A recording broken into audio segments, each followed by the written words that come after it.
ইন্না আতানা সাদাতানা ওয়া কুবরানা ফাআদাল্লুনা সাবিল। আল্লাহ এই আয়াতে কি বলছেন? আল্লাহ কিয়ামতের দিন যখন আল্লাহ বলবেন বান্দা তুমি কি নামাজ পড়তা, তখন ওই বান্দা বলবে আল্লাহ আমি নামাজ পড়ি না। বলে কেন?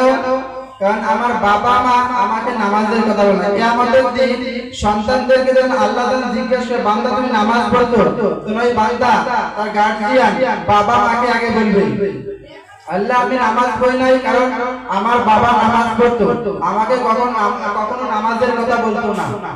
আমার বাবা রোজা রাখতো, আমাকে রোজার কথা বলতো না। সকালবেলা আমাকে বলতো নামাজ পড়লে শরীরটা নষ্ট হয়ে যায়, ঠিক কি না? রোজা রাখলে শরীরটা নষ্ট হয়ে যায়, এই কারণে আমাকে রোজা রাখতে দেয়নি। আমার বাবা পর্দা করতো, আমাকে পর্দার করার কথা বলে নাই।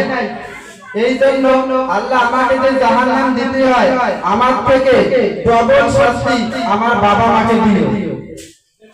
তাইলে এইভাবে আমাকে বুঝতে হবে যে নামাজটা কত গুরুত্বপূর্ণ। নামাজ পড়লে আল্লাহ তার রিজিকের দরজা খুলে দেয়। বিশ্বাস হয়? যদি নামাজ পড়ে আল্লাহ তোমার রিজিকের দরজা খুলে দিবে।